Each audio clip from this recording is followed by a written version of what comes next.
মেয়ে হয়ে জন্মেছি বলে সারা জীবনে কি আমাদেরকে স্যাক্রিফাইস করে চলতে হবে? তুমি একটা মেয়ে বলে তোমার বাইরের থেকে ঘরে ঢোকার সময়সীমা ছিল 7টা, এবং ঘড়ির কাঁটায় যখন 7টা গড়িয়ে 8টা হয়ে যেত তখন কিন্তু তোমাকে অনেক কথাই শুনতে হতো, এবং সেটা তোমাকে সহ্যই করে যেতে হতো।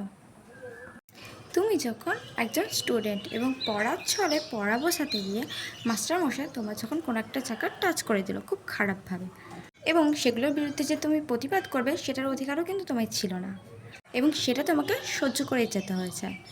এরপর তোমার বিয়েও হলো, এবং বিয়ের পরে তোমার প্রধান কাজ হয়ে উঠলো তোমার শাশুড়ির কথায় ওঠা আর বসা। নিজের স্বাধীনতাটা চলেই গেল। এই কিছুদিন পর শুরু হলো তোমার স্বামীর নির্যাতন, যেটাকেও তোমার সারা জীবনের জন্য সহ্য করে যেতে হলো। আচ্ছা, এগুলোই তোমাকে সহ্য করে যেতে হচ্ছে, তুমি কি শুধুই মেয়ে বলে? আমরা মেয়ে হয়ে জন্মেছি বলে সারা জীবনে কি আমাদেরকে স্যাক্রিফাইস করে চলতে হবে? আর এই কথাগুলোই না আমাদেরকে বারবার মনে করিয়ে দিত আমাদের বাড়ির মা, দিদি, জেঠি, কাকি, ঠাকমা, মহিলারাই। তারাই আমাদেরকে বুঝিয়ে দিত আমরা মেয়ে হয়ে জন্মেছি বলে আমাদেরকে সারা জীবন সহ্য করেই চলতে হবে।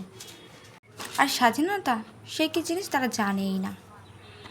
আর এগুলো সহ্য করতে করতে আমরা এক পর্যায়ে হয়ে উঠি মানসিক রোগী।